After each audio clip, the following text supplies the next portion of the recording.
Brayden back in the chair for some Toronto Blue Jays content. I feel like I've been missing out, and then I go and I'm watching the Blue Jays games in New York, and they still don't win baseball games.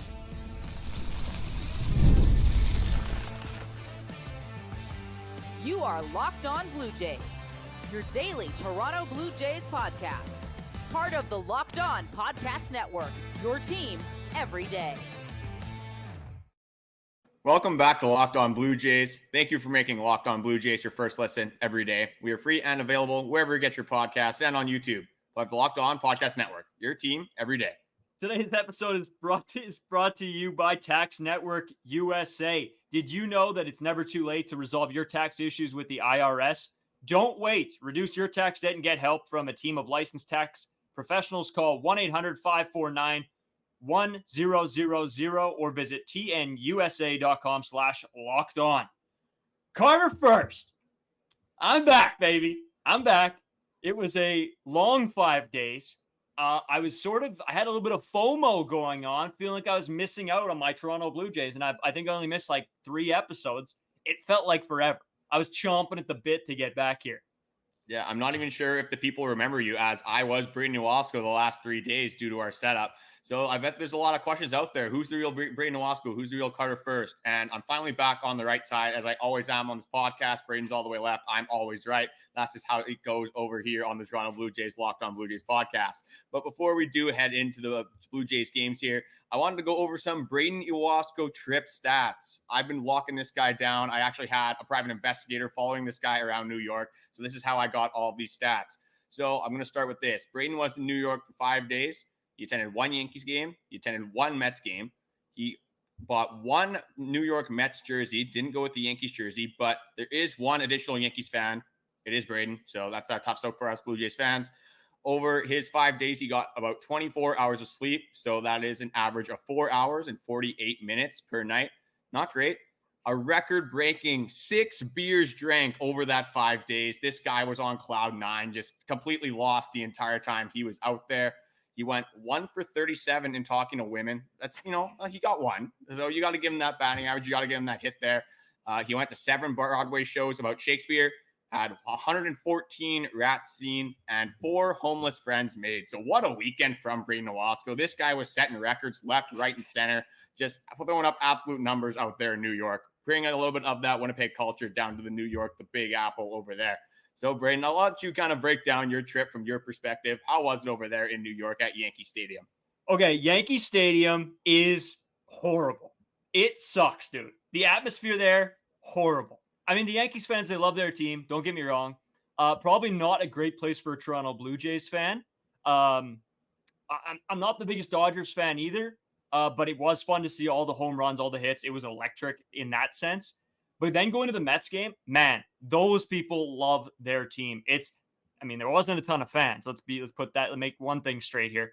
But the field, the ballpark, the atmosphere there was way better. The production on the screen, it was so cool. Everybody was so into it, and that was a lot of fun. I went to Harry Potter on Broadway. Sort of sick, honestly. You sure it wasn't Shakespeare? I'm pretty sure my private investigator said it was Shakespeare. It was Macbeth or something you said. Carter, I got enough Macbeth in high school to last me a lifetime, okay? I don't need any more of the Shakespeare. I can't even understand what happens in those because the language is so messed up. But it was a lot of fun. Met some cool people. The guy who did the tour around Madison Square Garden gave us, actually I got him on Instagram now. Sick, dude. Very, very entertaining. I think his name's Yogi, I believe. Met some people from Germany, some other travelers. That was sort of cool. But yeah, honestly, New York, overrated, dude. The amount of people there, I feel like I was shoulder to shoulder the whole time. Hey, don't get me wrong. We're 2 country idiots from, backwoods Manitoba. But in the same regard, I don't know. We went to Toronto and it felt like a lot of people. And then you go to New York and it is packed, everywhere. There's so many people.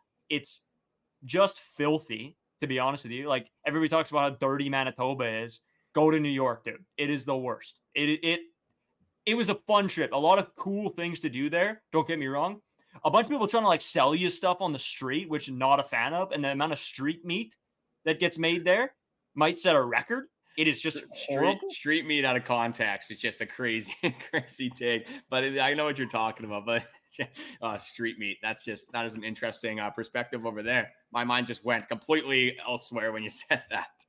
Okay, one thing I got to bring up is what the hell happened to this podcast in 3 days? I feel like episodes are coming out at 3 p.m. I was sitting down trying to watch them, and then we had, I think it was like our background was green and yellow at some point. I thought we were Athletic fans for a while. I wasn't sure what was going on. I was just in confusion mode down in New York City.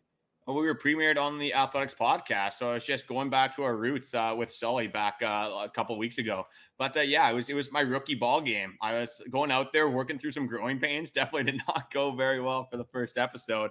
It's my first time editing. Brayden usually does the editing on this podcast, so he's the technical guy. I'm usually the guy that comes up with all the great ideas that we always talk about, the guy that actually has the head on his shoulders. But no, I went through the blender, I'll be honest. Not a lot of sleep that first night. Had to work through a lot of growing pains. Probably if I had a Brayden call statistic on, I probably had 3 or 4 calls at least in that first night. So we worked through some growing pains there. Obviously didn't get the podcast out late. Sorry about that. I did apologize on one of the episodes as well, because I'm kind of an idiot. So, I mean, it took a little bit to get through, a lot of steps to go through as well. Really not that hard when you break it down. You actually do it one time. But yeah, definitely not as prepared as I should have been.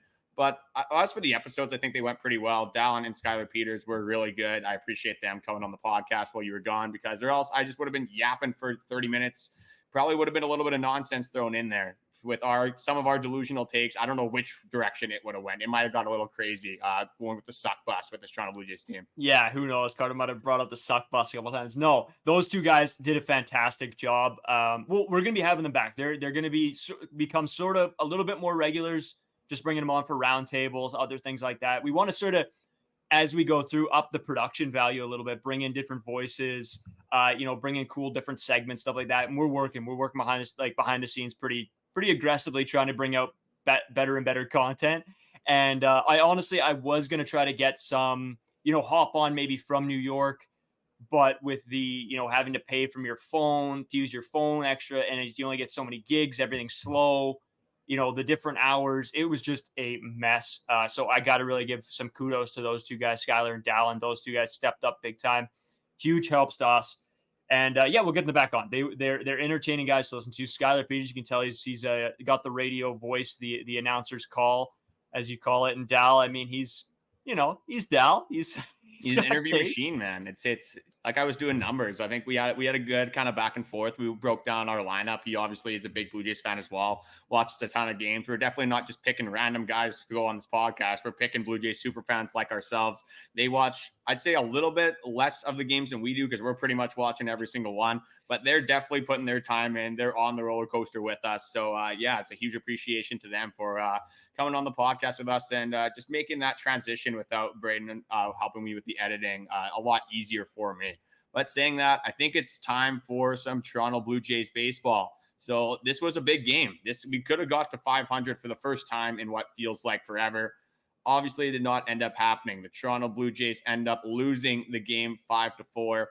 A very tough 6th inning. Obviously, you get that David Schneider home run in the first inning. That was huge for the Blue Jays. A good momentum swing. Couldn't do really anything after that offensively until the 9th. But looking at this, I really want to start with this 6th inning here, because what sucks for me is pretty much every single run. I think actually all of the runs came with 2 outs. So it's just a 2-out rally. The Brewers just playing small ball, stealing bases, getting like these kind of, I'm not going to say lucky singles, because I mean, they were hit fairly hard, just found gaps. And then Willie Adames just absolutely crushes the ball to dead center. Good for your fantasy team. Horrible for Toronto Blue Jays fandom. But yeah, you can't give up 5 runs in an inning. I know the Milwaukee Brewers offense is pretty good. It is pretty powerful. They do hit for home runs. They are very quick, stealing a ton of bases on us. They're 3rd in the NL in stolen bases, as we went over earlier. But you can't give up 5 runs with 2 outs in the 6th inning.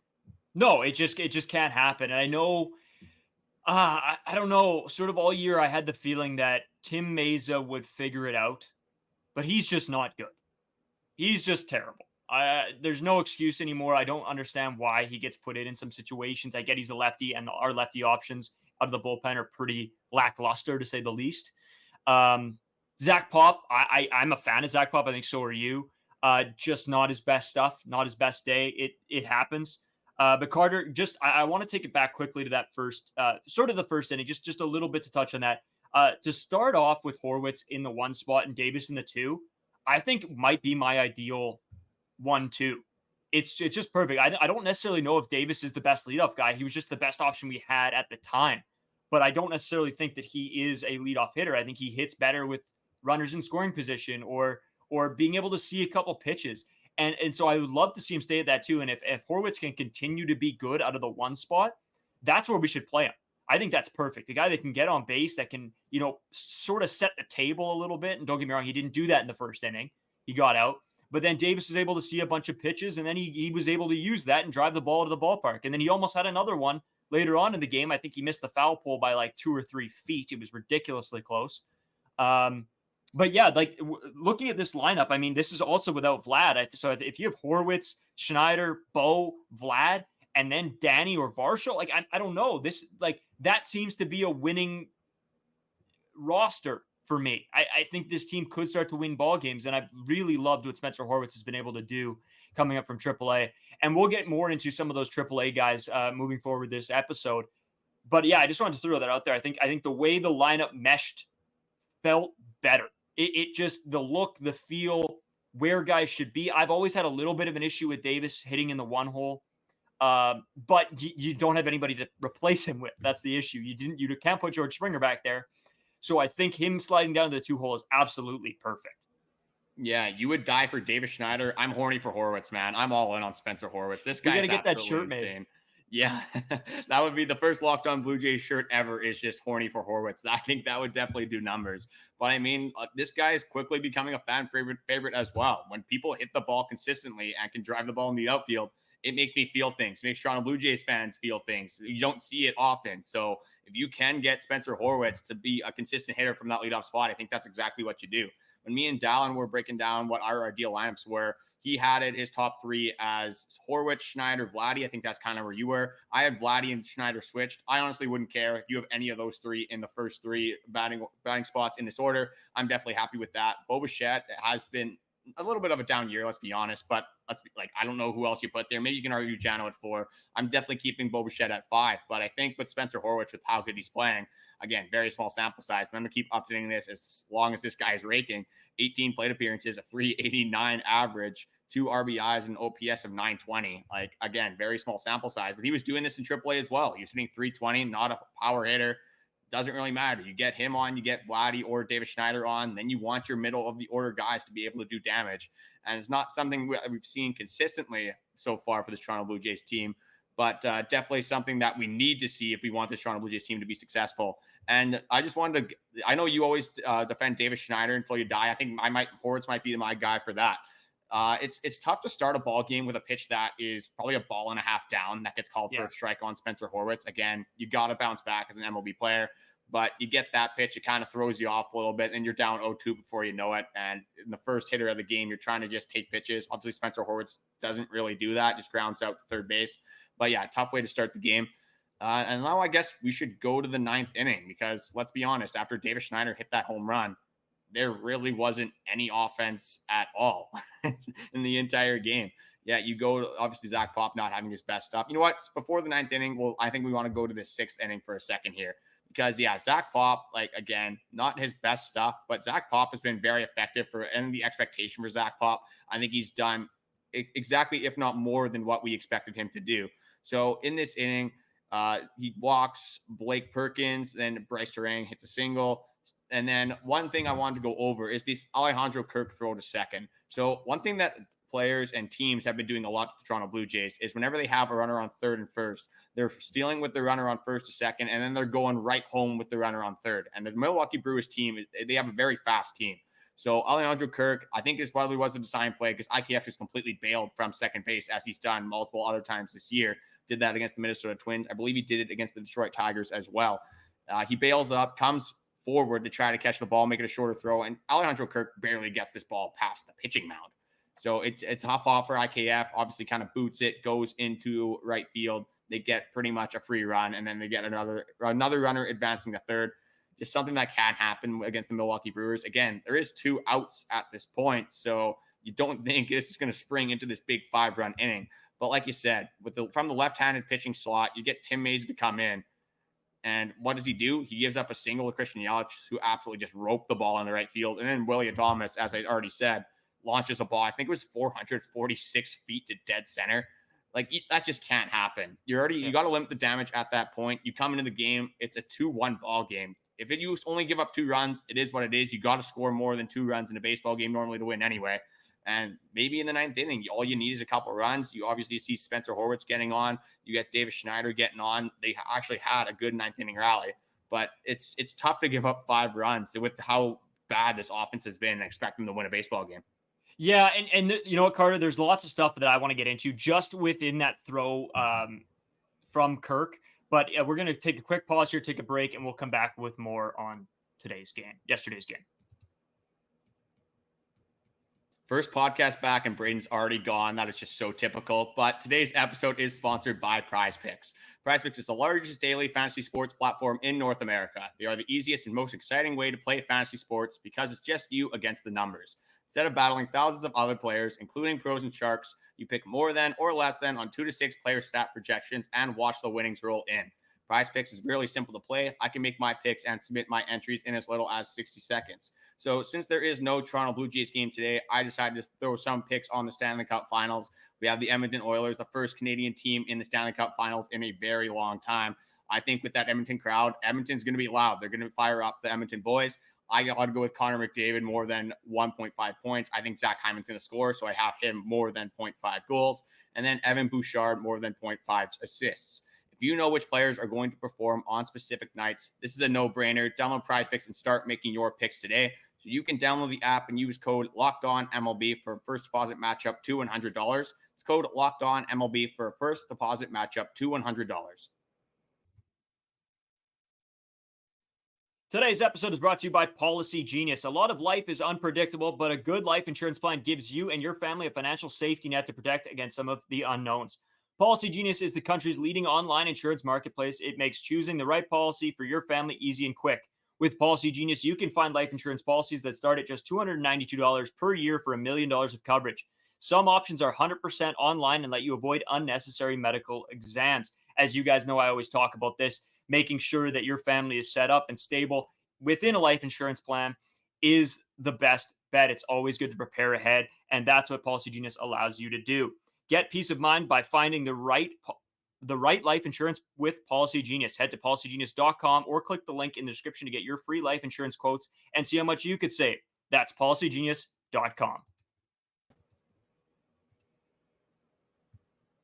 Well, Carter, I said we would talk more about that 6th inning and that throw by Kirk. And just the reason that I wanted to keep going on this was more so the fact of little things in teams struggling to get wins are those little plays, right? And those little plays turn into something bigger usually.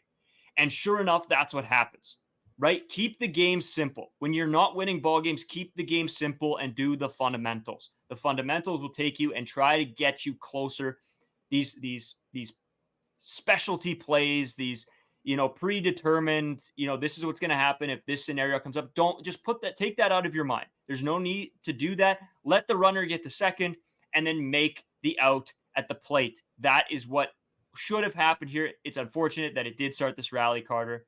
But it's little things like that just bug me watching. Again, like we've talked about, me and you've played baseball our whole lives, coached baseball our whole lives as well. And it's little things like that. I mean, like we tell kids that 2 outs, just focus on the batter, get him out, getting the guy at second or trying to do a pickoff play to home. None of that is going to work out. It seems like something always happens, especially when you're the Toronto Blue Jays. When things are going bad, they just go and get worse. I just think that was just a bonehead decision. I think they should have just focused on the runner or the batter in the box and hopefully get that out. And don't get me wrong, it could have went bad as well. Could have been a ball that hit the gap, and that could have been it anyway. But I think you take a little bit of the mystery plays out of it, and who knows, maybe it does help. I just think there's no need to do anything crazy in a situation like that. Yeah, the Jays have had success with that play before, but this is a little bit of a different situation. You have a very fast runner on third base. You have a Milwaukee Brewers team that is very good at stealing, very good at getting jumps. And like you have 2 outs, which is the biggest thing. I think if you can just focus all your attention on the batter, obviously you want Alejandro Kirk to make a better throw. That's probably the first thing that we should be talking about here. You can't just chuck the ball into the dirt. IKF, you want him to at least block it. But again, you're not getting that out at home anyway. So it doesn't really matter if you're just blocking the ball for IKF. I think you have to go for the scoop at that point. But yeah, it's just a lot of shoulda, woulda, couldas. Again, when you look at this moment, this is 1 or 2 runs in the inning. It's really what comes after that. If they can make one pitch, make one more good pitch, get one more out, this game could have went completely differently. We could be talking about the Blue Jays being 500 right now and have a lot different tone on this podcast. But my biggest thing for this game, honestly, is the offense again. Like you get the David Schneider home run in the first inning, and then you literally get like nothing. They might have had 1 hit and after that until the 9th inning. But the 9th inning was like, I don't know. I didn't believe it the entire time, honestly, because I'm like, there's no way the Blue Jays are going to score 4 runs here. And then obviously you get a Horwitz hit, you get a David Schneider hit, a ton of hits, and like Boschett infield hit. I'm like, okay, like maybe we get something here. I'm not going to get my hopes up too much. And then again, what I want to get into about this 9th inning, the main thing is the Alejandro Kirk at bat and the Vladimir Guerrero Jr. at bat. So you get 2 warning track fly balls. A little bit tough, whatever. I guess in a sense, it is what it is. You want them to elevate out of the ballpark. But looking at where these pitches were, this is where I have the problem. Alejandro Kirk, middle fastball, warning track power. Vladdy, I know he hit it probably 105 miles per hour off the bat, but warning track fly ball. You think Aaron Judge, you think Juan Soto on these pitches? Not even them. How about let's go Gleyber Torres? Let's go Anthony Volpe. Let's go any other MLB hitter, Christian Yelich. Let's honestly, Wilson Contreras, whatever you want to say. They get a middle fastball in these big moments. The good teams, they're going to do damage. At least 1 out of 2. You get, again, like you get 1 run with an Alejandro Kirk sack fly. But if we lost 5-3 or 5-4 or 17-1 at this point in the season, I don't really care. Because the Toronto Blue Jays need wins and they need them desperately, especially against these playoff teams. You have to find a way to get a ball to fall in those situations. You're not going to get a better pitch than that. I don't care how fast he's throwing the baseball. You're going up against pitchers that are throwing 98, 99, 100 on a consistent basis. You have to do damage on these pitches if you want to be taken seriously as a baseball team. And the Toronto Blue Jays just didn't get that done today. Yeah, and that's fair. Don't get me wrong. That's, after being watching the Yankees and the Dodgers play, that was the big deal. The home runs, the amount of times the ball left the ballpark was just insane. And yeah, it just doesn't feel like that's what the Toronto Blue Jays have right now. And don't get me wrong, I'm not upset with either of those at-bats. I think those are good at-bats, hard hit balls. Vlad's looked like he came screaming off the bat.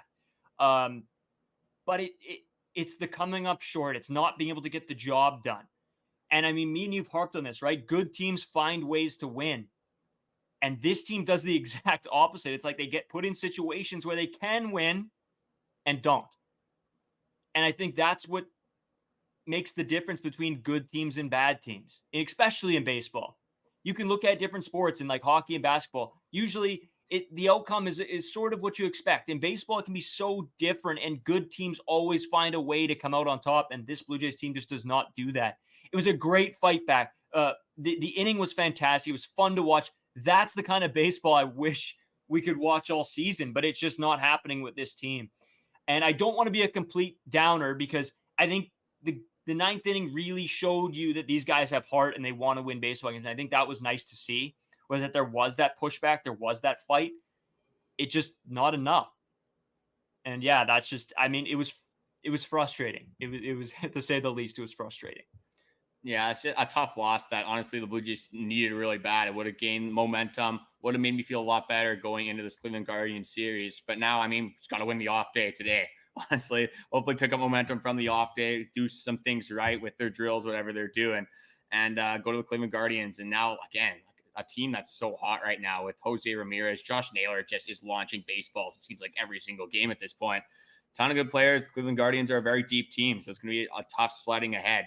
But again, one person we haven't talked about that I quickly want to go into, won't touch on him too much here, is Chris Bassitt, the hound on the mound, just doing what he does. 5 innings pitched, 5 hits, 4 walks. That had me a little bit of concern. It had me concerned a little bit, but that was just due to him. Like, I don't know, Command was a little bit of an issue. This ump was a little bit all over the place as well. But again, you look at the stat line, he gave up 0 runs. That's all I care about. Worked out of some jams. That's what Chris Bassitt does. ERA down to 3.56 on the season. This guy is just Mr. Consistency. Having him and Jose Barrios just eat up innings for this Toronto Blue Jays ball club is so nice to have. Something that is so overlooked. One comment we got on the Jose Barrios start, he went 5 2/3 innings, gave up 3 earned runs. And somebody said, like, oh, this isn't a very good start from Jose Barrios. I am taking that 100 times out of 100 on a general baseball team. I guess it's the Toronto Blue Jays team. Maybe 3 runs is too big of a hump to overcome. But you got to take a step back. Like, we have one of the better, if not a top 10, top 5 pitching staff in baseball. So I think you got to take a step back and at least appreciate that Ross Atkins put together a very good pitching staff. Yeah, and I think in the entirety of MLB media, the Toronto Blue Jays pitching staff gets overlooked more than probably anybody in the entire league. It's a very, very good staff. It's just that when the wins don't back it up, of course, it puts a little bit of a downspin on this baseball team and the pitching staff itself, right? I know we talked about this with Sully actually after the episode. I don't think it was actually on the episode, but it was afterwards, just about what pitching stats matter and what should matter. And I don't think necessarily you can't look at a win or a loss or a no decision with our pitchers and tell me that they're not one of the best staffs in the league. It's just complete BS. Jose Barrios, great start. Jose Barrios is that guy that's going to give up, like let guys on base, and he's going to get into tough situations. But he's also the guy that can work out of them. And that's usually what we say about Jordan Romano, right? That he usually puts guys on base, but he gets out of the jam. He gets the job done. Not necessarily this season, but in the same vein, we were hyping Jordan Romano up in the offseason, talking about that, about him being able to fight his way out of jams all the time. And Chris Bassitt does that extremely well and better than Jordan Romano this year. So it's really good to see, especially from a starter, right? You want a starter to be able to work and figure out a jams. And as a veteran, starting pitcher, Chris Bassitt is exactly what you want. No, 100%. Like, Chris Bassitt has been unbelievable for this Toronto Blue Jays team since he's come last season. We're blessed to have Chris Bassitt for another pretty much year and a half at this point. But speaking of starting pitchers, the last thing I want to get into before we head to the third segment here is this starting rotation has just been absolutely ridiculous. So since June 5th, me and Brayden kind of went over some stats here. This starting pitching staff has a 1.31 ERA over its last 8 starts. This comes from Jose Barrios, 6 innings. Kikuchi, 6 innings. Chris Bassitt, obviously 8 innings. Kevin Gausman, 9-inning complete game shutout. Are you kidding me? Bowden Francis, 4 innings, 0 earned runs. Barrios again, 5 2/3, that 3 earned run start. Then the last 2, Kikuchi, 5 innings, 0 earned runs. Chris Bassitt, 5 innings, 0 earned runs. Like, what more do you want from this starting pitching? Like, again, you want the bullpen to be better, obviously, but that's a separate issue. This starting pitching has been unbelievable. So you definitely cannot fault anyone on the starting pitching staff. And look at Yariel Rodriguez the other day, has 10 strikeouts and 15 batters that he faces. So again, that's not something you're probably going to see consistently or should expect to see consistently. But if Yariel Rodriguez can go out every 5th day and give you 4 or 5 innings and keep you in baseball games, for most teams, you're definitely going to take that. A lot of teams don't even have 3 good starting pitchers. So we are very blessed to have at least something good on the Toronto Blue Jays, even though I wish it was the offense, honestly, because I'd rather see the Blue Jays score 10 runs and lose a game 12-10 than see the Toronto Blue Jays lose a game 2-1. That just seems to happen every single time that we have to debrief on this podcast. But saying that, a lot of things you still do have to talk about. I kind of want to get into some biased players. Kevin Biggio, the end of an era, going over the Dodgers. Seeing him in that Dodgers uniform today was a little bit weird for me. But before we do head out, I wanted to throw it over to our Locked On 24/7 streaming channel, whether it's Locked On Sports Today or the Amazon Fire TV's channel app. Stanley Cup finals are going on. The NBA finals are going on. Some interesting WNBA stories, actually, with Angel Reese and Caitlin Clark. Those two are already going at it. That's probably going to be a rivalry for a very long time over there. Expert analysis that know a lot more than I do, especially about the WNBA and the NBA. So perfect opportunity to check that out. So we're going to get into a bunch more Toronto Blue Jays news. Where is Joey Votto? A ton more stuff coming up. Here on Locked On Blue Jays, we pride ourselves on getting you the latest news for your team. Whether it's the offseason, the draft, spring training, or the playoffs, it's really year-round. You know what else is year-round? Collection season. Just because tax season is over doesn't mean the IRS will stop coming after you for unfiled taxes. The IRS can garnish your wages, levy your bank accounts, and even seize your property. Don't let the IRS target you. Let the licensed professionals and tax experts at Tax Network USA go to bat for you. With over 14 years of experience with an A-plus rating by the Better Business Bureau, Tax Network USA has saved their clients over $1 billion in tax debt. Whether you owe taxes, have complicated matters that require tax planning, or finally hit that parlay this season and need help correctly filing, call 1-800-549-1000 or visit tnusa.com/locked-on. See the link in the episode description below. Well, Carter, we got some stuff to talk about. 3 big topics I think we need to go over here, and this isn't going to take forever. I mean, this is sort of hit and miss stuff here. Cavan Biggio leaves the Toronto Blue Jays and gets traded to the Dodgers. I just want to know your overall thoughts on this move. And I'm guessing, I know you made the TikTok. I don't know how much you went over with Skyler, whoever that might have been after. Just your overall thoughts, because me and you haven't specifically talked about this. Yeah, we didn't. We talked about Cavan Biggio being DFA, but obviously the trade announcement wasn't made until yesterday morning. So we didn't really talk about that at all on the podcast. But of course, Cavan Biggio has to go to the Los Angeles Dodgers. That just seems like the most typical thing ever. He reunites with Teoscar Hernandez. And we obviously know at some point, Cavan Biggio, especially with how good that lineup is, he's going to ignite. He's going to hit very well. Not necessarily a place that I don't think he's going to play full time, but Cavan Biggio is a great utility man. He can play pretty much anywhere you want. He has good speed. He is good defensively. Usually Ken Walken has a pretty good eye, but this year he has been striking out a ton, especially looking, and that's definitely hard to see for an offense that just doesn't score. Going the other way, it's nice that we got somebody. We got Brayden, not Brayden Nowalsko necessarily, maybe the guy we wanted, but it's Brayden Fisher. A guy that, in Double-A, he looked pretty decent on a 3.68 ERA over 7 games. Again, very small sample size. He's a right-handed relieving prospect, 23 years old. 7 1/3 innings pitched, 8 hits, 3 earned runs, 14 Ks, 5 walks. Triple-A did not go nearly as well. Had almost a 7 ERA at 6.94 in 8 games, 11.2 innings pitched, 11 hits, 9 earned runs, 16 Ks to 10 bases on balls. A guy that you're not going to see in this Blue Jays system, on the Blue Jays team, for the MLB team anyway, for probably 2-3 years, if ever. So that's sort of a nothing burger going the other way. We're going to give up Cavan Biggio for nothing. So it's nice that you get something, maybe something that you can look into. But yeah, it's an end of an era. I think that's the main takeaway from this. You obviously, Craig Biggio, Dante Bichette, and Vladimir Guerrero Sr.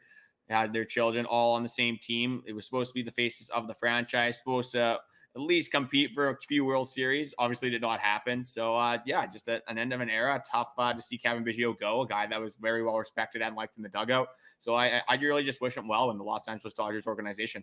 Yeah, I have no hard feelings toward Cavan Biggio whatsoever. It's just a move that needs to be made.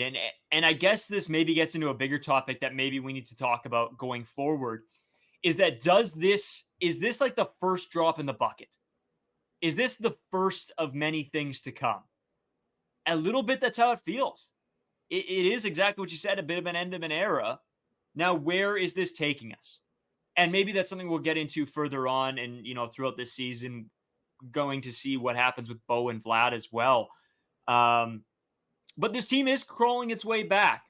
And that's not in part to Spencer Horwitz and some of the guys that have been brought up through this AAA system. And they've competed well. Is there any room right now, with the bats from AAA being hot, to join the Toronto Blue Jays this season? See, realistically, probably not. You're not going to start a lot of these guys' clocks. Like Orelvis Martinez has obviously been talked about through the grapevine for a very long time. But realistically, no, definitely not going to happen. But looking at this offense, George Springer is hitting 202. Kevin Kiermaier is hitting 200 again. He's a defensive specialist. Did hit a foul ball off of his knee. Didn't get an update on him. Hopefully it's just a small injury. But IKF is your third best hitter in terms of average. Justin Turner just has kind of fallen off the cliff here. Ernie Clement not exactly doing what we need him to do. But you look at today's game, 6 out of the 7 hits were from Buffalo boys that at this point of last season were on the Buffalo Bisons.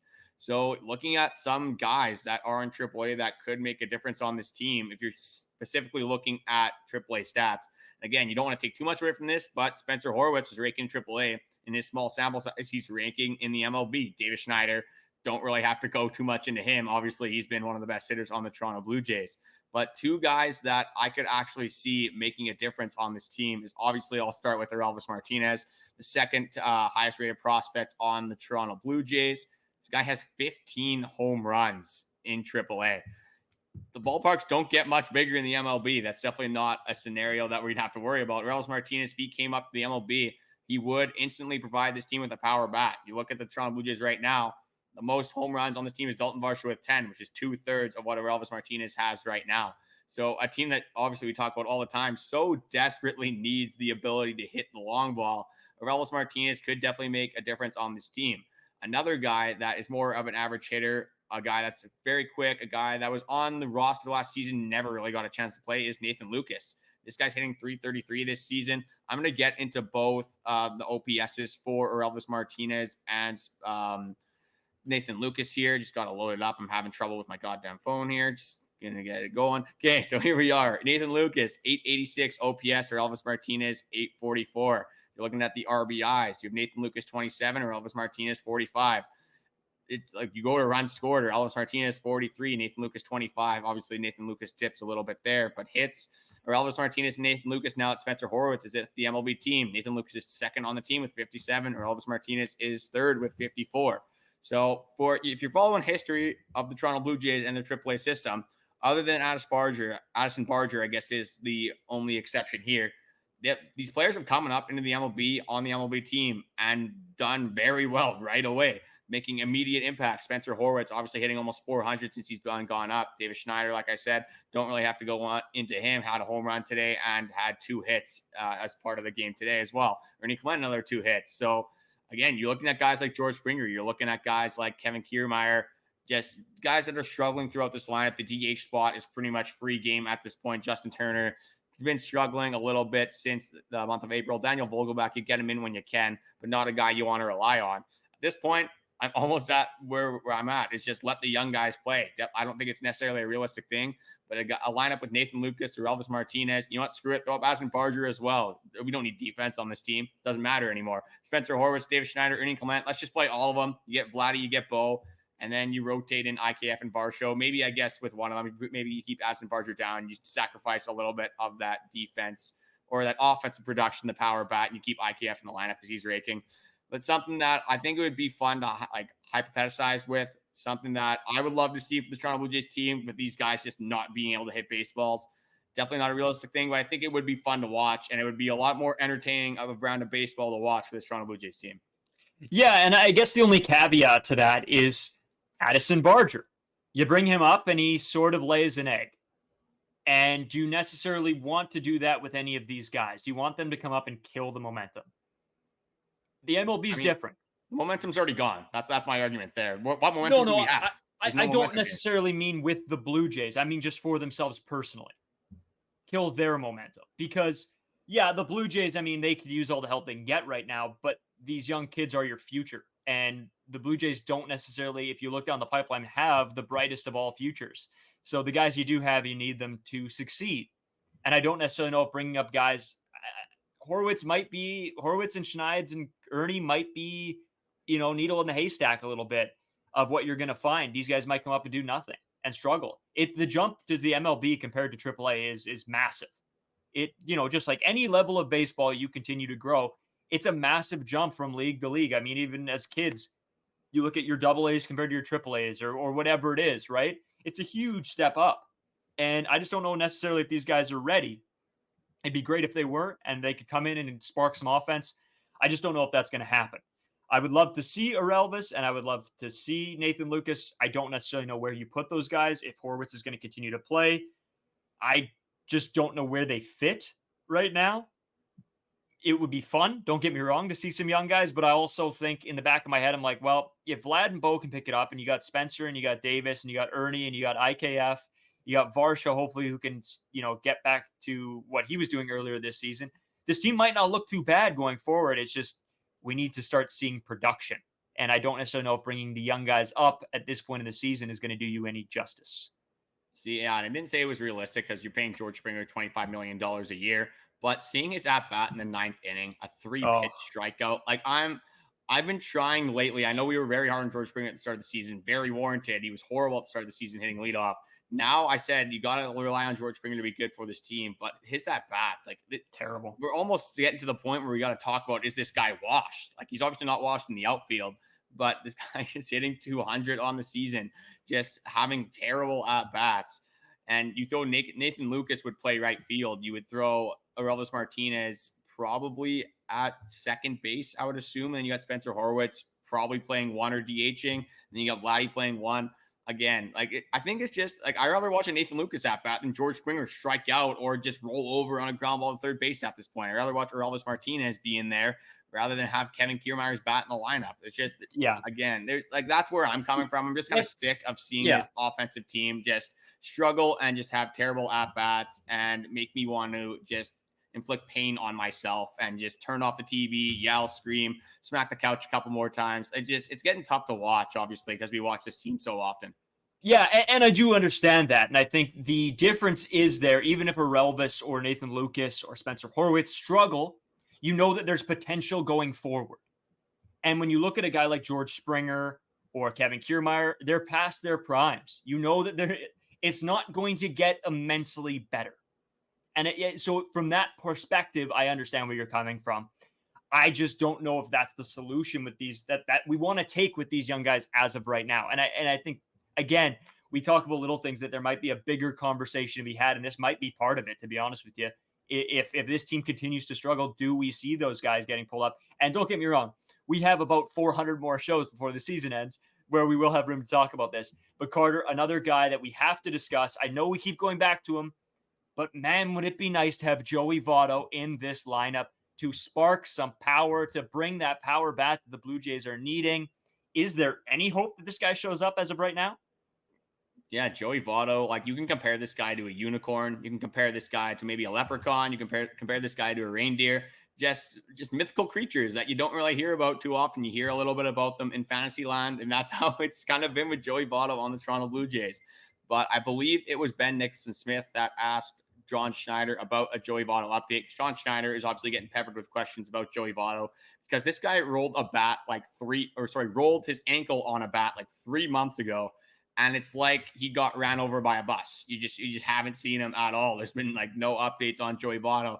But finally, John Schneider comes out today and says Joey Votto is starting to ramp up. He could be seen in minor league games soon.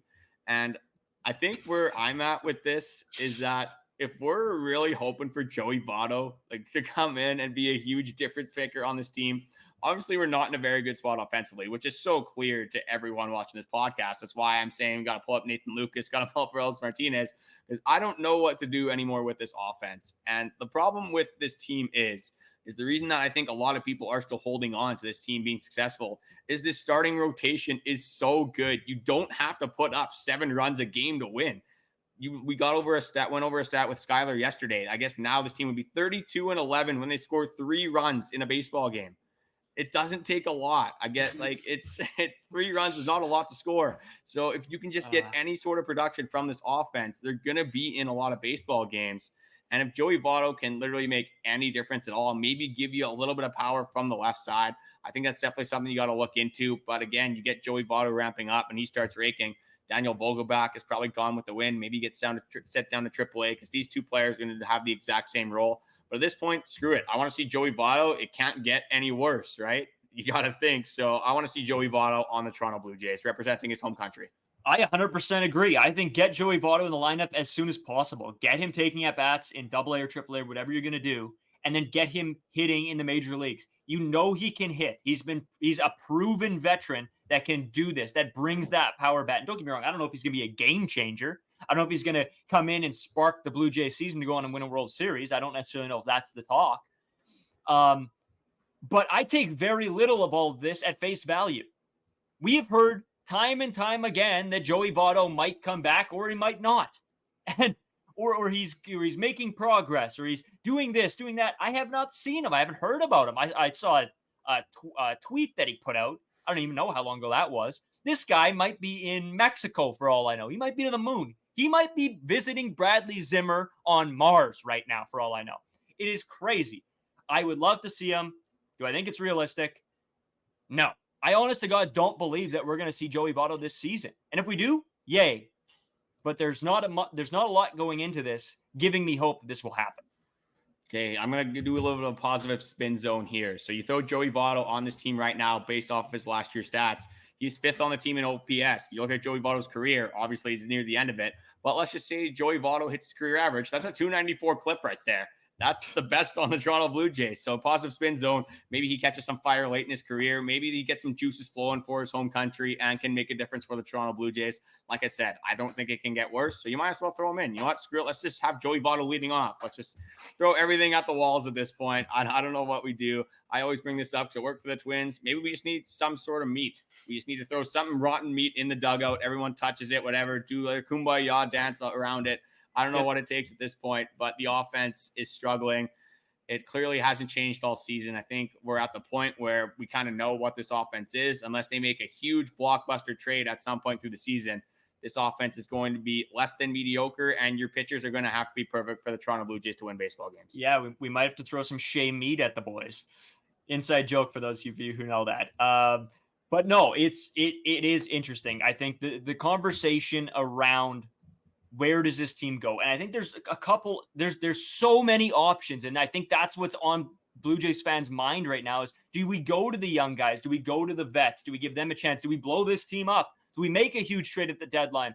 There's so many questions that I don't think any of us really have a solid answer on. I don't think any one of us, if we were put in the position right now, would necessarily make the right decision for the entirety of the fan base. And maybe that goes into a hard spot for Ross Atkins of not knowing 100% what to do at this moment. Because I think we'd all have the same thought. Some of us might want to do this. Some of us might want to do this. Some of us might say, screw it and blow it up. It's going to be very interesting over the next few weeks to see what happens, who gets brought up, who gets released or sent down, and what happens going forward. And we have so many more episodes coming out. I mean, we're here every day. We're going to be covering this every single day. I'm back. I'm feeling better than ever. Me and Carter have been sipping on a whiskey on a Wednesday. It doesn't get any better than this. Talking Blue Jays, having fun. God, I miss this, Carter. I told you before we went on that I'm like, I sort of felt FOMO. I'm watching you and Skylar and Dal talk about Blue Jays, and I'm over there watching the Yankees and the Dodgers hit 90 home runs. And I was like, man, I miss my Blue Jays. I miss watching a 2-1 ball game. Yeah, I love the comments. We're like, oh, God, like, thank God Brayden's not here. He's just yapping all the time. Like, it's definitely a nice change of pace. No, it's definitely nice to have you back. We're just snapping it around, obviously. First episode back, and we're here at 48 minutes, which is just the most typical thing ever. You think we're doing a podcast every day, you'd run out of things to talk about. We definitely don't run out of things to talk about on this podcast. So one more thing, got one more question for you. And I might have a follow-up depending on how you answer this. Are the Toronto Blue Jays on the suck bus? Carter, if I hear suck bus one more time, I'm going to find the nearest bridge to jump off of. No, the Blue Jays are not on the suck bus. I've been seeing better things lately. I don't necessarily know how to equate this to wins, losses, to stats, whatever. It feels like there's a little bit more hope. And I don't necessarily know if that's me coming off of the Horwitz pull-up here to see him start doing well. I don't know necessarily what it is, but I have the feeling of hope again a little bit. And I'm praying to God that doesn't get stripped away from me right now, going forward into this Guardian series. But there is that hope. And I'm clinging to that with every morsel of my being, just so I can still have fun watching baseball. See, I think where you're coming from for this is the same experience you're having from Toronto. We watched a pretty bad series looking back on it for the Tampa Bay Rays. You were in New York. You had probably a pretty good time over there in New York, sightseeing Eiffel Tower, your Shakespeare shows, whatever it was, slamming some beers, whatever you guys were doing over there. So you weren't really probably watching as much Toronto Blue Jays baseball as you were. You were obviously following along, seeing what was happening. But for me, I'm definitely not like down in the dumps, I guess you could say. Like, I've definitely felt worse about the Toronto Blue Jays. Maybe this is just, I'm starting to come to a realization is maybe this is just who the Toronto Blue Jays are. I'm lowering the expectations a little bit. Again, I'm looking at the little things for some joy out of them, but at the end of the day, I'm kind of over the little things. I want to see some wins. But yeah, we're pretty much 70 games into the season, and it's starting to, it's not early anymore. I'm going to say it right now. We're not early anymore. We're right in the thick of things. They got to start winning games if they want to make a run at the playoffs. Just want to say thank you guys for watching. We do post on Twitter, Reels, Instagram Reels, Shorts, and TikTok. Brayden's Twitter is Brayden5Owalsko. I'm Carter First 2. We're being active on there. The subscriptions, comments, likes, everything's been very much appreciated. But we have noticed that I think it's 67% of you guys now are not subscribed. You guys are coming back, watching these episodes every single day. We appreciate you guys a ton. But drop a subscription, helps us out a ton. It helps us know that you're supporting the channel and you like what we're doing. Just before we do head out, one more time, I want to throw it over to the Locked On 24/7 streaming channel, Amazon Fire TV's channel app, or the Locked On Sports Today app, or Locked On Sports Today channel. Sorry, I should say. Expert analysis. You already know the 9 yards about this. Perfect opportunity to check out pretty much any sport you can think of. Brayden, first episode back in about a week now, I want to say. We just obviously a little bit less than that, but say it was the Friday episode you were here. We recorded that Thursday. I guess I'll throw it back to you for anything else to add, whether it's about New York, Toronto Blue Jays, whether it's what you ate for breakfast. Honestly, at this point, it doesn't really matter to me. No, man. To be honest with you, I missed this. I didn't necessarily know what it would feel like to miss a few episodes and not be part of the Locked On Blue Jays Nation right now. But I feel like every day I miss it just sucked. I missed being a part of it. I missed talking to you about the Blue Jays. I missed talking to the people that watch this show. I missed responding to be in the comments. I was even trying to respond to some people in the comments, and yeah, it was tough. It was tough to miss games. Honestly, I feel like I was so dialed in for so long, and then to take a couple days off, it killed me. Honestly, I love this team. I love baseball. I wish they were better. I wish I was watching them hit 90 home runs like that Dodgers-Yankees game. But who knows? Maybe we'll get something going here. We got off day tomorrow or today, I guess when this episode is out. Then we got the Guardians starting on Friday weekend. Carter, I know we're gonna get into the beers this weekend, so I'm sort of getting ready for that. I got a day of work. I came back off vacation, have 1 day of work, then a 3-day weekend. A tough day of work watching football, probably from the studio, unfortunately. But your job is so tough, unfortunately. Definitely going to be back breaking work over there in the studio, moving those microphones around. But saying that, appreciate you guys watching. At least at the end of the day, at least we know that there's 1,300, I think it's like 1,390 people that we have subscribed now. And obviously, fans from other fan bases, a lot of people along the way. Just appreciate all you guys just enjoying the journey with us. Maybe not enjoying is probably not the right word. Being along for the journey with us. At least we know we're not alone in this process. But yeah, we'll be back tomorrow. I'll give a little bit of a teaser here. We're going to be breaking down some previous Toronto Blue Jays and then doing our rankings of starting pitching and the bullpen. So we're going to be coming at you guys with all of that for tomorrow's episode, and we'll see you then. I don't want to hear one thing about Matt Chapman.